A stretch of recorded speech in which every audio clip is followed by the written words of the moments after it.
I can feel the weight of the gold against my chest as I write this. It's strange how something so small can weigh so much, not because of its mass, but because of the memory of everyone who touched it before me. My name doesn't matter. Soon, I'll be just another forgotten name in the cursed history of the Andvaranaut, the ring that multiplies wealth and devours those who possess it. Each owner richer, each owner more damned.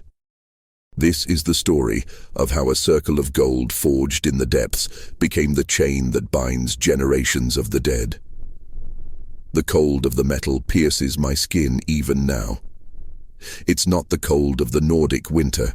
I know that one well. This is different. It's the cold of graves not yet dug, of betrayals not yet committed, of blood not yet spilled but already staining the future. I know this because I've traced every death that came before, followed the trail of gold and ashes that this ring has left across centuries. And now, sitting in this room lit only by candlelight that flickers as if afraid of what I'm about to reveal, I'm going to tell you the truth. But first, let me ask you something. Have you ever wanted something so badly that you'd be willing to destroy everything you love to get it? Have you ever felt that hunger that devours you from within, that emptiness that no amount of gold can fill, but makes you keep accumulating more and more? If so, then you already know the taste of the Andvaranaut. You already know its bite. Because this ring doesn't just grant wealth. It awakens something primal, something that dwells in the darkest part of the human heart. Greed isn't its curse. Greed is just the hook. The real curse is far worse. It turns love into poison, loyalty into betrayal, and family into the battlefield where everyone must die. My investigation began 3 years ago, when I found a manuscript hidden in the archives of an old library in Reykjavik.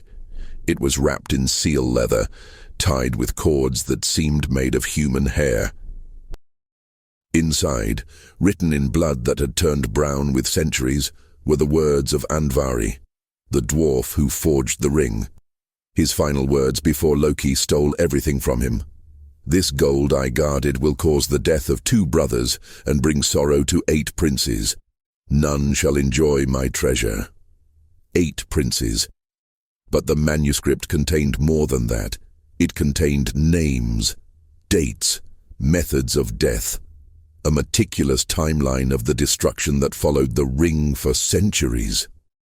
And as I read, as my fingers trembled over those ancient pages, I realized something terrifying. The list wasn't complete. The curse was still alive. The last name written was from 1945 in Norway, but I'd heard rumors, whispers in circles of Norse antiquity collectors that the ring had resurfaced just 10 years ago. Someone had it now, and that person was doomed. But before I get to that, before I reveal who currently possesses the Andvaranaut and what horror is brewing at this very moment, you need to understand the complete chronology. You need to see how each possessor of the ring became a victim of the same curse. How the wealth it brought also brought inevitable destruction. Because only when you understand the pattern, when you see how history repeats itself with chilling precision, will you understand why I'm writing this with trembling hands and why every shadow in this room seems to reach toward me. The first victim was Andvari himself. But his story is only the beginning, the moment when the curse was born in a scream of rage and pain. The birth of the curse, Andvari. Imagine living beneath a waterfall in a cave where sunlight never fully penetrates. Imagine being the guardian of treasures accumulated over millennia, every coin, every bracelet, every piece of gold singing with power. Andvari, the dwarf who lived in the depths of the frozen northern waters, had forged his wealth through centuries of work. He wasn't greedy in the human sense. He was an artist, a creator, and his treasure was his masterpiece. But he had something more.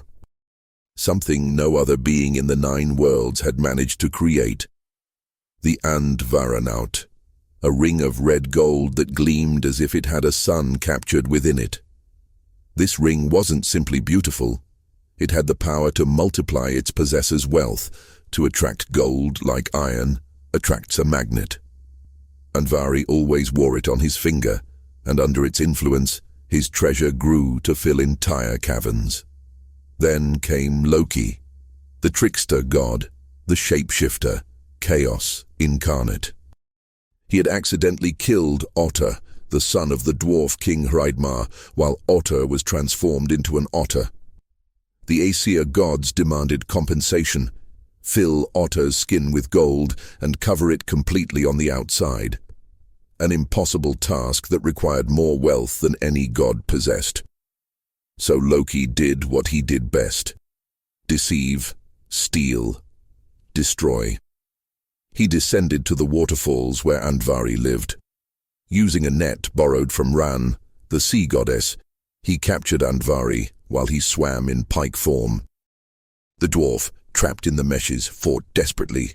He felt the water burn his lungs as Loki pulled him to the surface, feeling how every second out of his element was torture.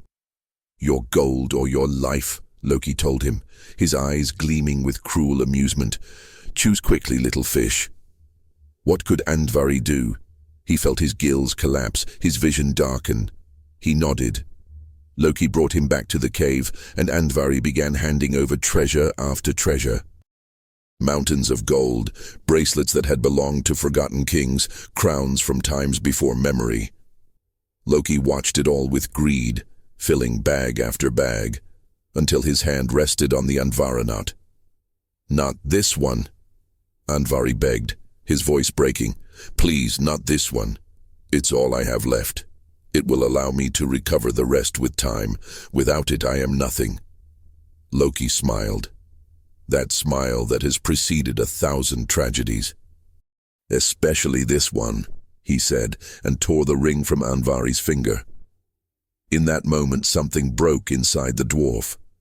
It wasn't just his heart or his pride. It was something deeper, something primal.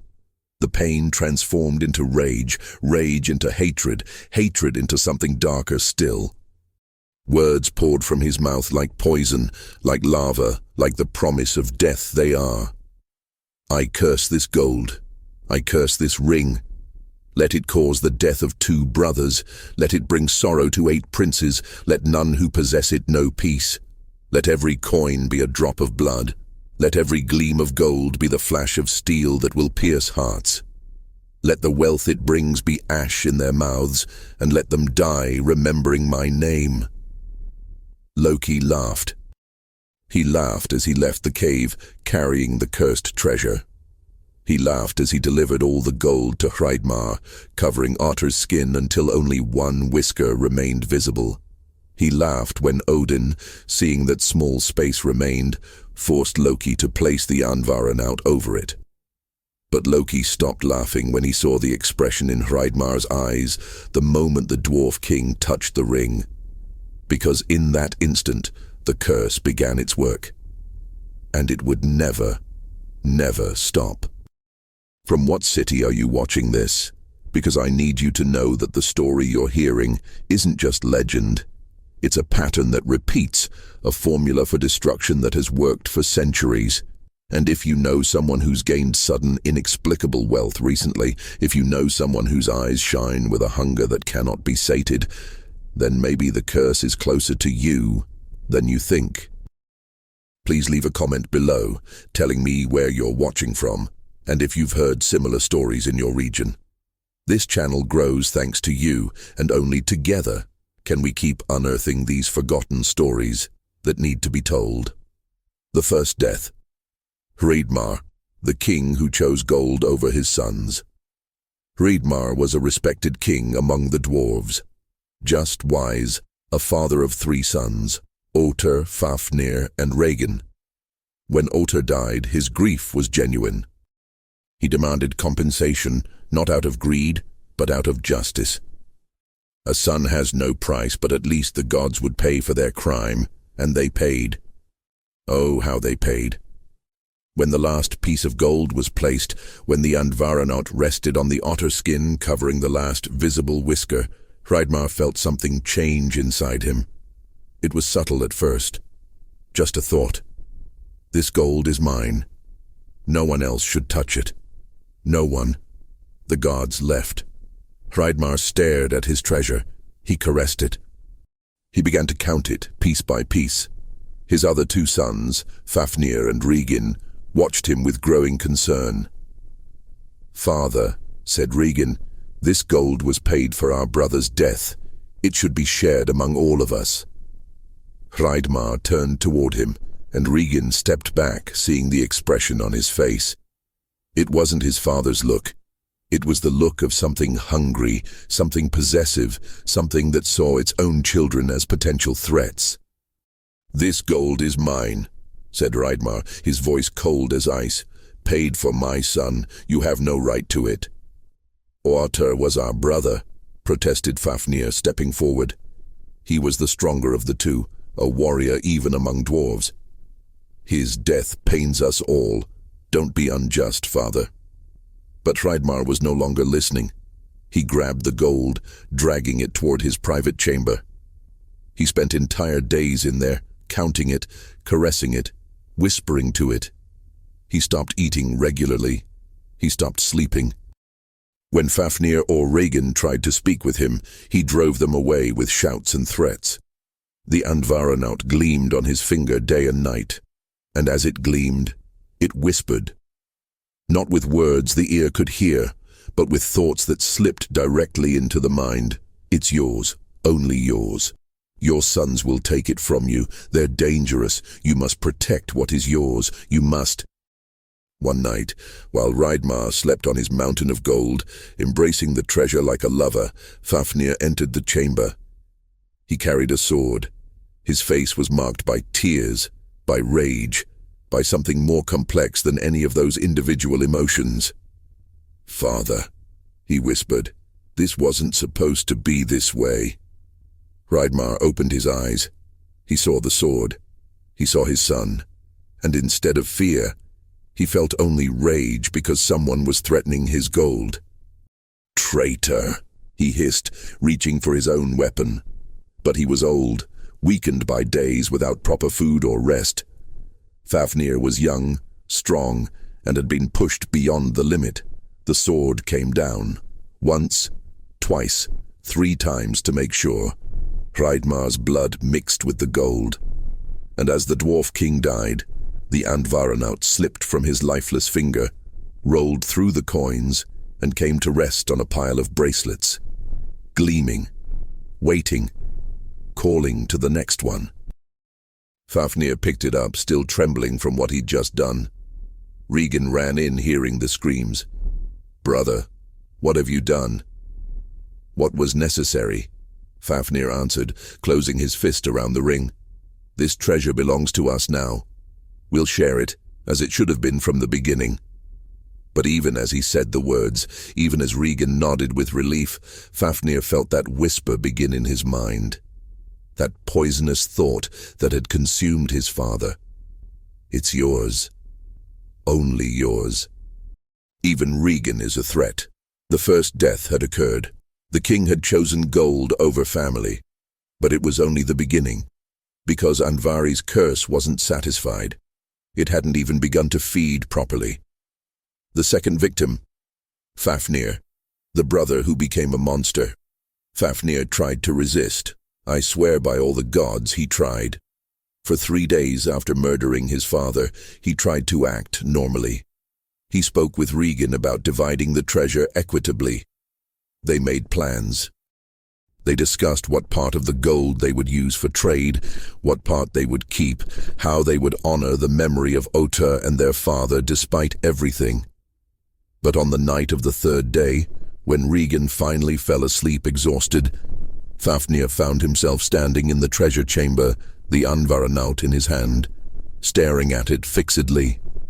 The torchlight danced across its surface, creating hypnotic patterns.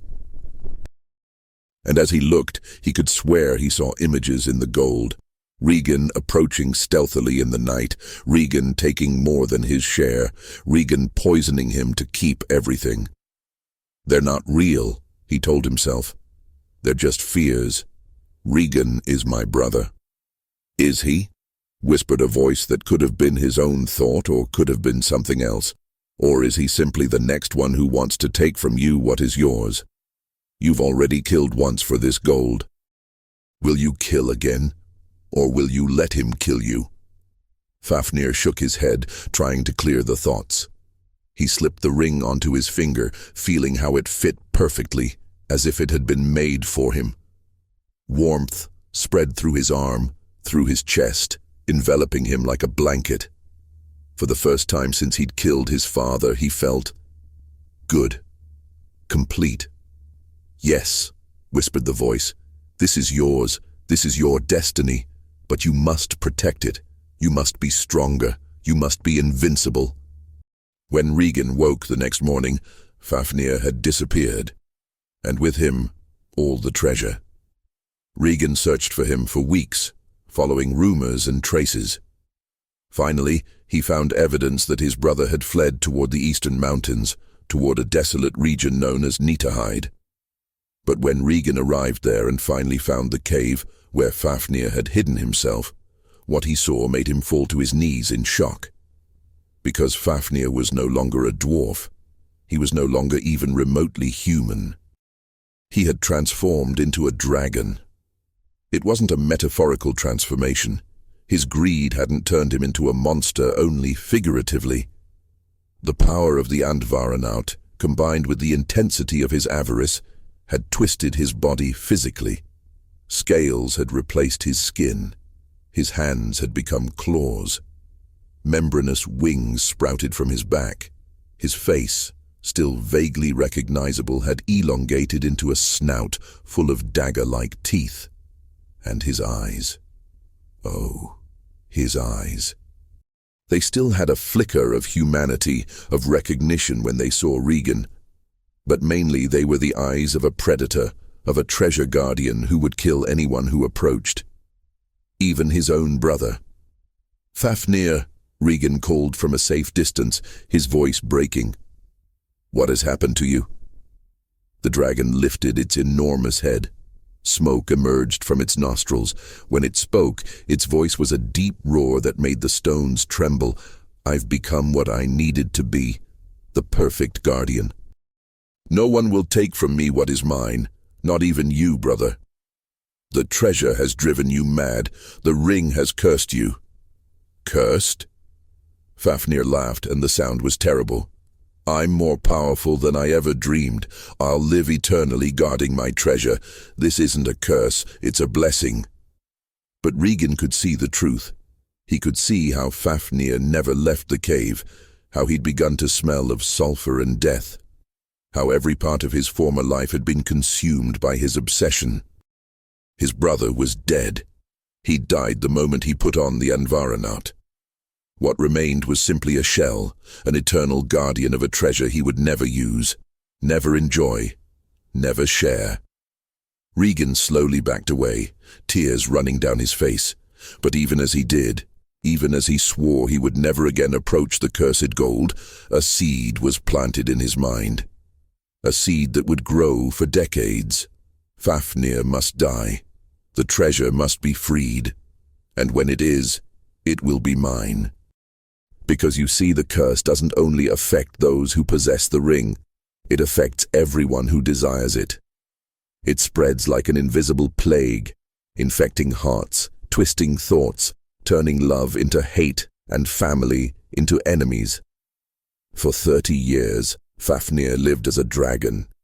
For 30 years he terrorized the region, killing anyone who approached his cave.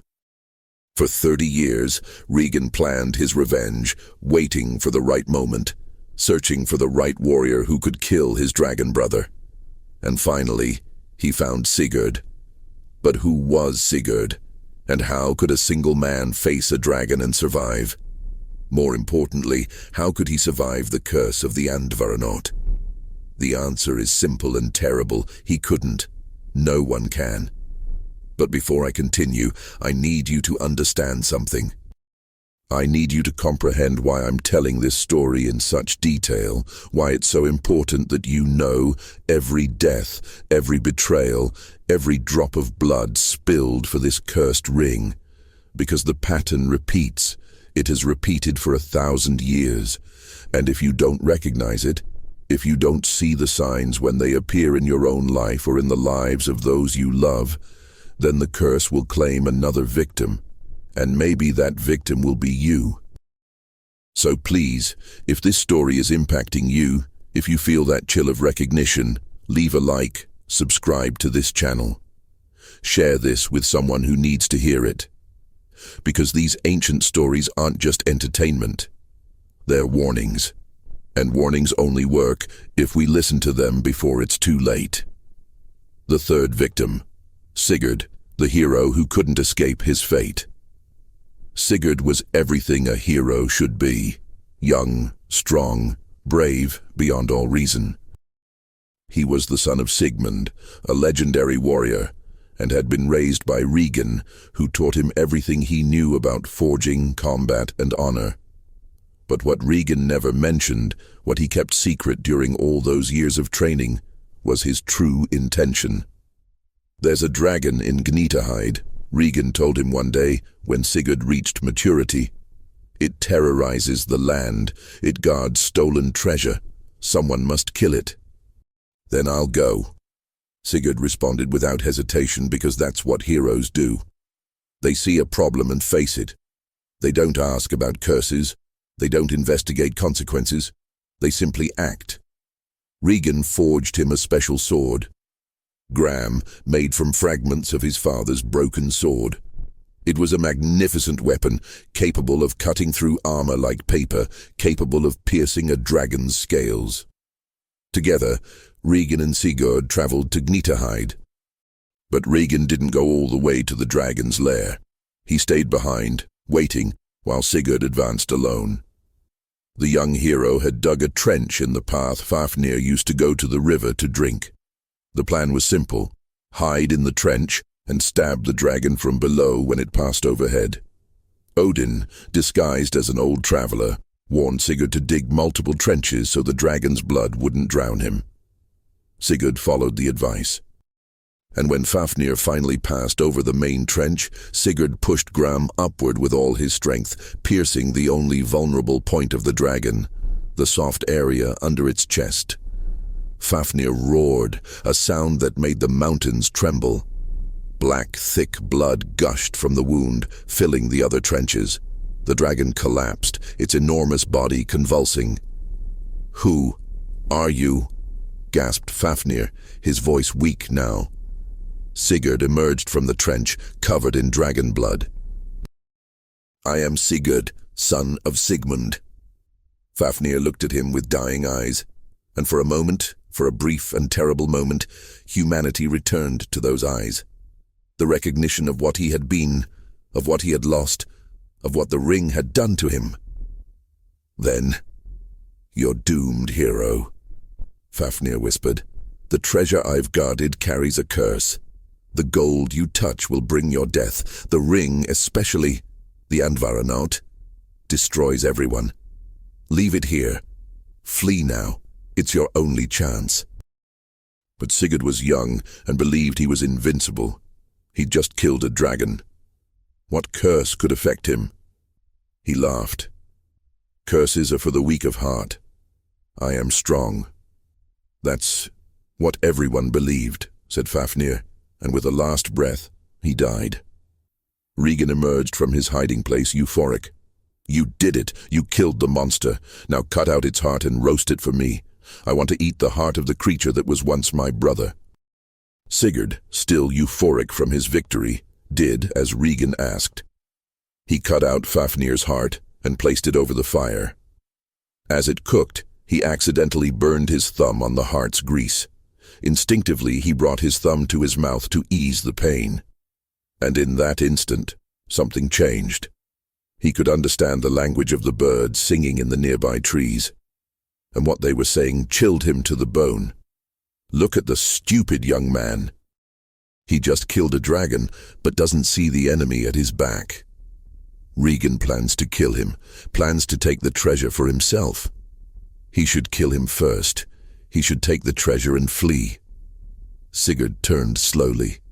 He saw Regan staring at the treasure in the cave with the same expression his father had worn, that Fafnir had worn. That expression of hunger, of greed, of incipient madness. "Regan," Sigurd said carefully, "what do you plan to do with the treasure?" Regan didn't respond. His eyes were fixed on the cave entrance, where the gold gleamed. He began walking toward it, like a man in a trance.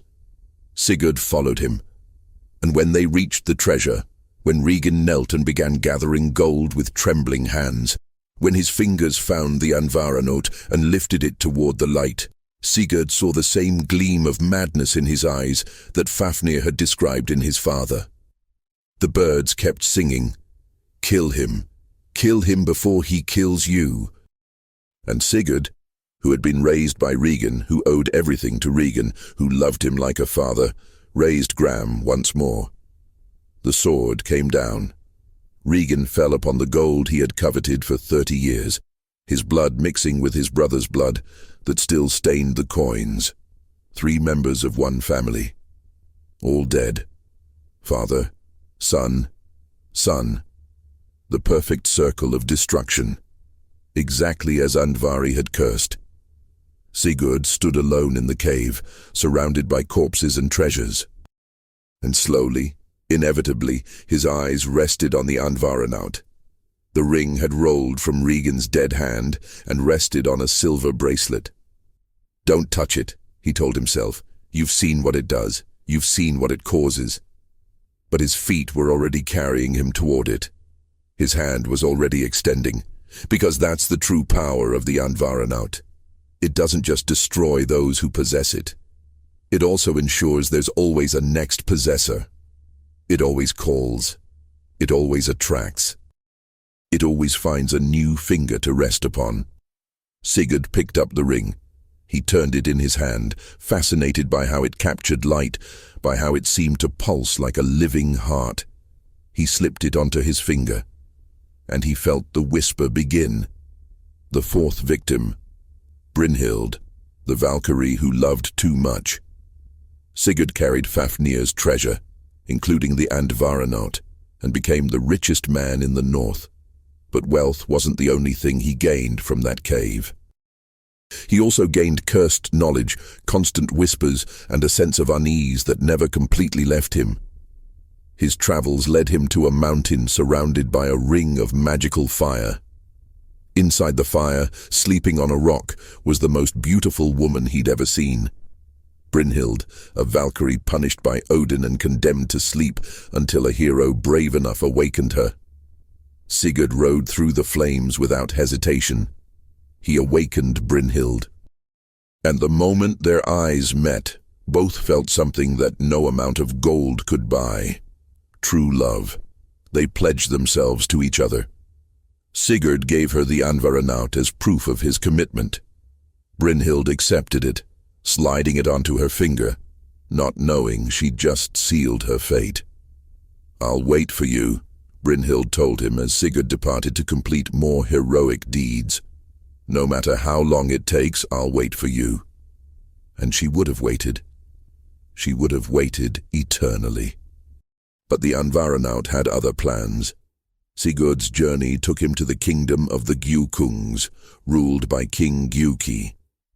Queen Grimhild, a powerful sorceress, saw Sigurd and saw his wealth and his strength. She decided he would be the perfect husband for her daughter Gudrun. But there was a problem. Sigurd was engaged to another woman. So Grimhild did what ambitious sorceresses do. She prepared a potion of forgetting and mixed it into Sigurd's mead during a banquet.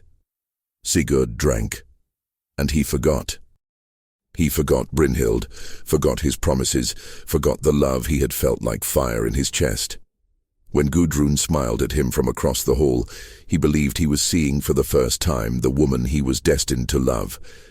They married, and on their wedding night, Sigurd gave Gudrun the most precious ring he possessed, the Andvaranaut. Meanwhile, on her mountain, Brynhild waited. The ring on her finger had disappeared somehow, had simply vanished one night as if it had never existed. She knew what that meant, Sigurd had broken his promise. He had betrayed her. Her heart hardened, her love turned to hate, and when Gunnar, Gudrun's brother, came seeking her hand in marriage, she accepted. Not out of love, but out of vengeance. Because Gunnar had told her that his new brother-in-law was named Sigurd. The reunion was catastrophic. When Brynhild saw Sigurd in Gunnar's hall, when their eyes met and she saw there was no recognition in them, something broke inside her. She approached, hoping the potion had lost its effect, hoping he would remember. "My lady," Sigurd said politely as if she were a stranger, "I don't believe we've met." Brynhild turned toward Gudrun. She saw the Andvaranaut gleaming on her finger. Her ring. The ring Sigurd had given her as a promise of eternal love.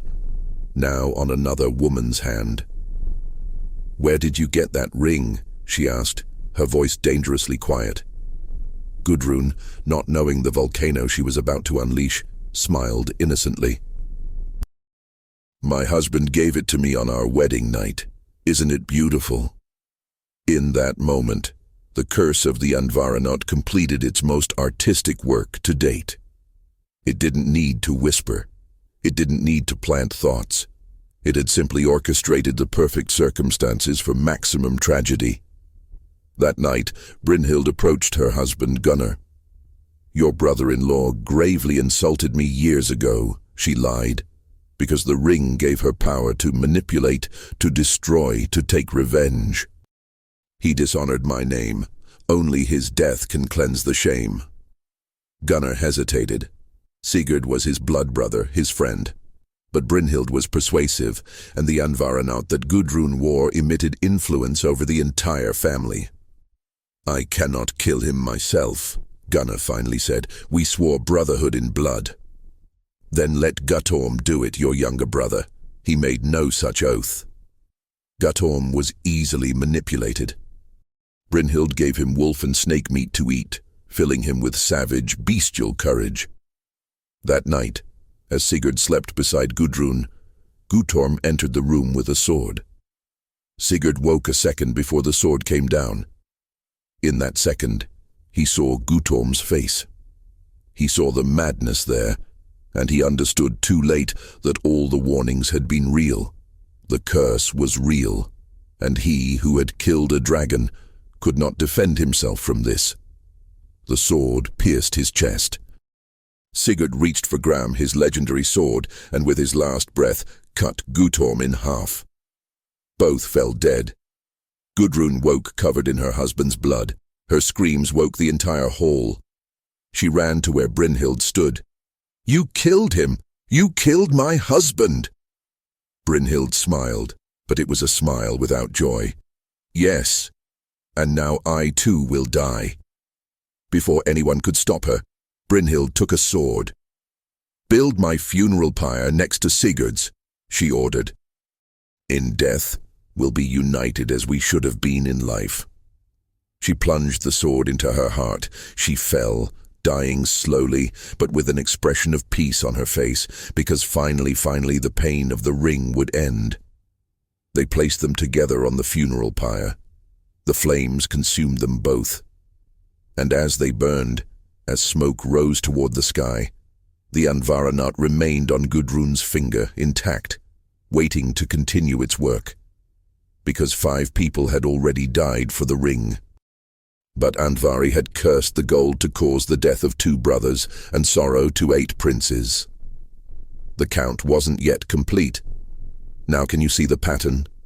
Can you see how each possessor believed they would be different, that they would be stronger, that they could resist the curse? Can you see how the ring finds exactly the crack in each heart and opens it until everything collapses? This isn't just a story. It's a warning that has crossed centuries.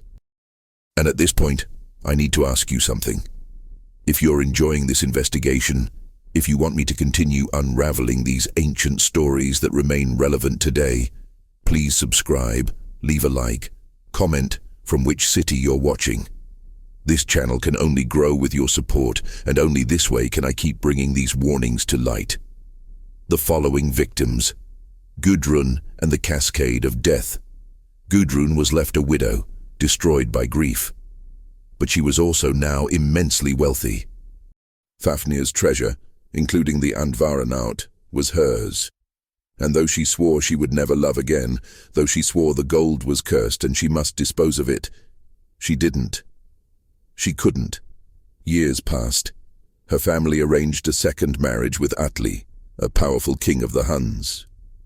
Atli had heard rumors of the treasure of the Nibelungs, of the infinite gold that Gudrun possessed. He married her not for love, but for greed. "Show me your treasure," he demanded after the wedding. Gudrun, sensing danger, had sent the gold with her brothers Gunnar and Hogni. "It's safe," she told him. "Not here." Atli smiled, but it was the smile of a shark. "Then I'll invite your brothers to visit us, and they'll give it to me willingly." Gudrun tried to warn her brothers, but Atli intercepted her message. Gunnar and Hogni arrived not knowing they were walking into a trap. Atli captured them and demanded they reveal the treasure's location. "Never," Gunnar spat. "I'd rather die than give it to you." Atli tortured Hogni first. They tore out his heart while he still lived, and Hogni laughed as he died, defiant to the end. Then they threw Gunnar into a pit filled with venomous snakes.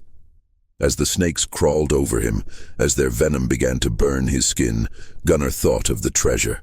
He thought of the Andvaranaut, and with his last breath he laughed. "The gold is in the Rhine River, in a place only I knew. Now it's there, forever. And you'll never find it." The snakes devoured him. 2 brothers dead, exactly as Andvari had cursed. Gudrun had lost her husband, her second husband, her 2 brothers, all for the gold, all for the ring. And finally, she understood the full truth of the curse. That night, she prepared a banquet for Atli. She cooked special meat, served it on the finest dishes. Atli ate with gusto, complimenting Gudrun on the exquisite food. "What is this meat?" he asked. "I've never tasted anything so tender." Gudrun smiled. It was a terrible smile, empty, the smile of someone who has lost everything and therefore has nothing to lose. "It's your children," she said quietly. "I killed them this afternoon. I cooked them, and you just ate them." Atli's face went white. He tried to vomit, but Gudrun had already pulled out a knife. She stabbed him once, twice, 3 times. As he bled out, she set fire to the hall. "Let everything burn," she screamed. "Let it all end." The flames consumed the hall. Some say Gudrun died in the fire.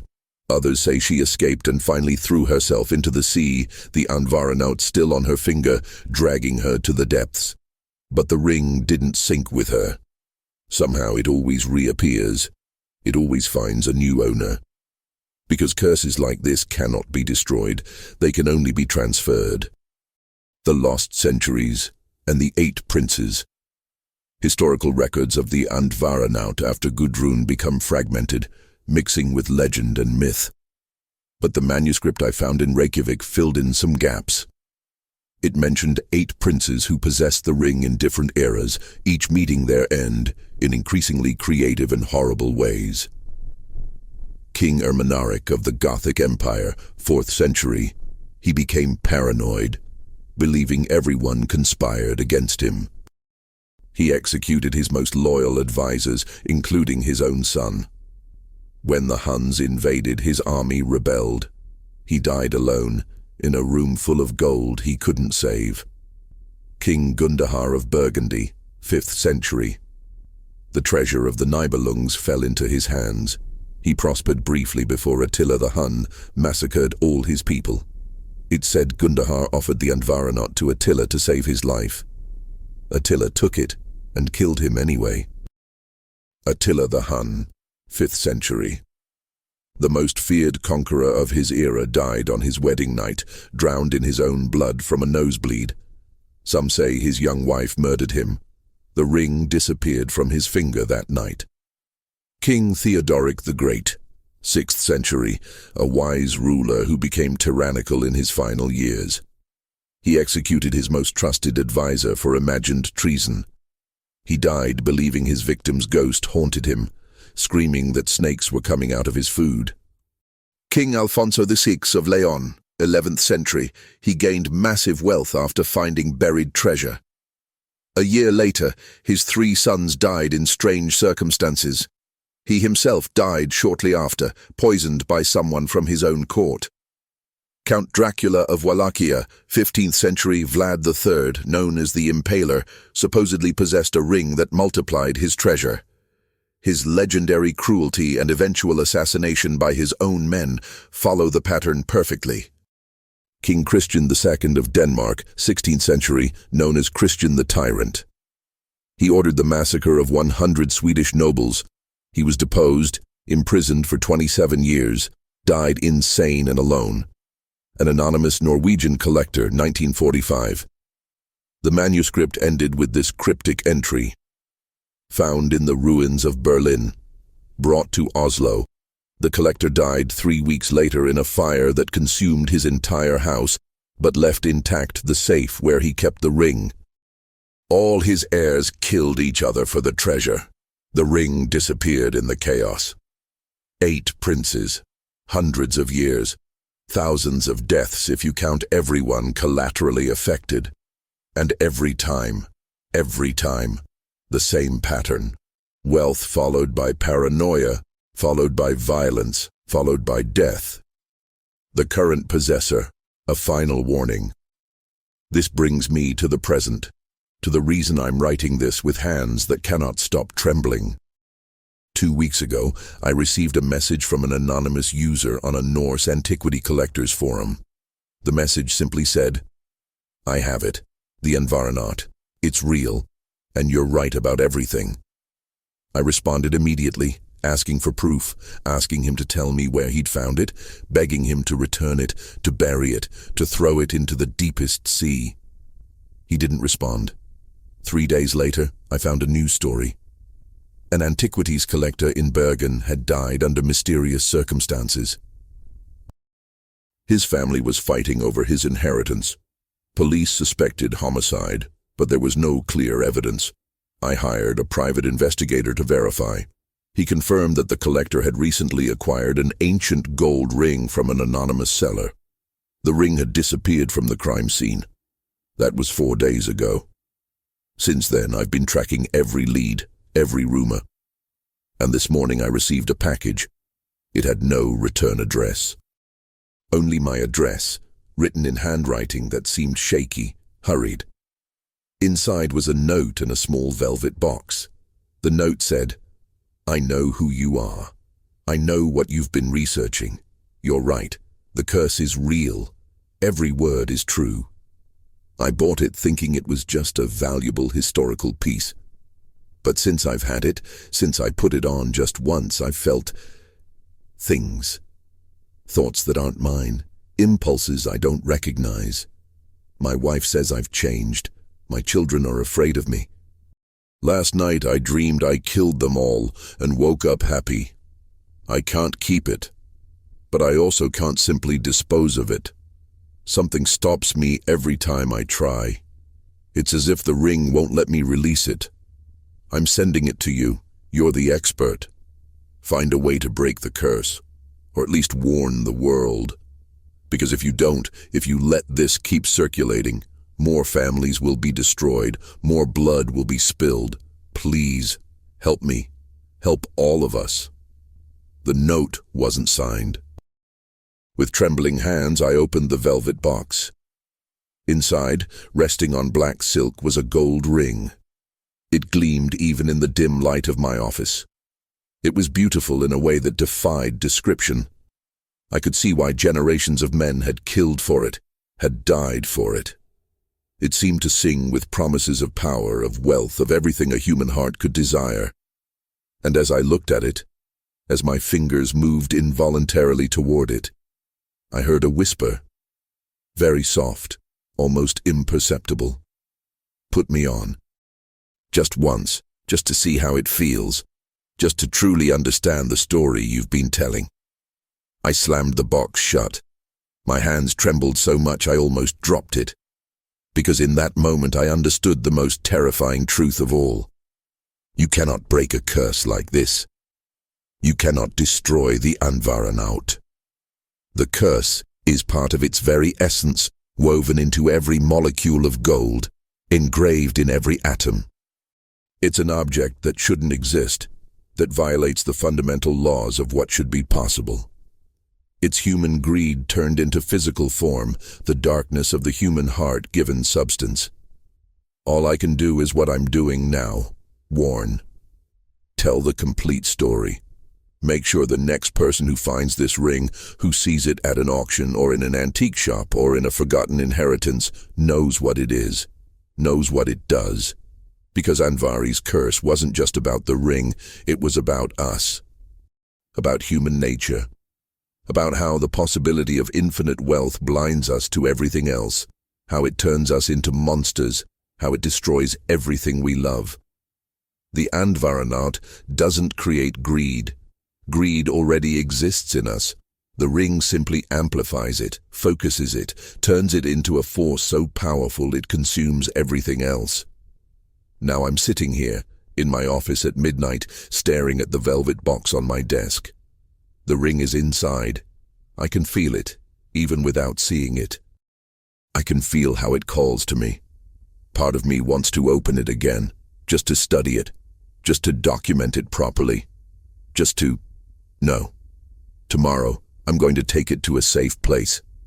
A safety deposit box, sealed with instructions that it must never be opened. Or maybe I'll melt it down, though something tells me that won't work, that the ring would survive even the hottest fire. Or maybe I'll simply send it to someone else. Let it be their problem. Let it be their curse. See? See how I'm already thinking this way? See how the simple fact of possessing it, of knowing it's here, is beginning to change me. This is the final lesson of the Andvaranaut. You don't need to wear it to be affected by it. Its influence extends beyond physical contact. It gets into your mind, into your thoughts, into your dreams. And now it's in yours too. Because I've told you its story. I've shown you its power. And somewhere, deep in your mind, a small voice is asking, what if it were real? What if I could find it? What if I were strong enough to resist the curse? You're not. No one is. That's the truth Andvari knew when he cast his curse, that humanity's greatest weakness isn't mortality or ignorance, it's arrogance. The belief that we will be different, that we will be stronger, that the rules that apply to everyone else somehow won't apply to us. The Andvaranaut is the ultimate test of that arrogance, and everyone fails. Everyone. So, let me end with a final warning. If you ever encounter an ancient gold ring that seems too beautiful to be real, that gleams with a light that shouldn't exist, that whispers promises at the edge of your hearing, run. Don't touch it. Don't investigate it. Don't believe you can handle it.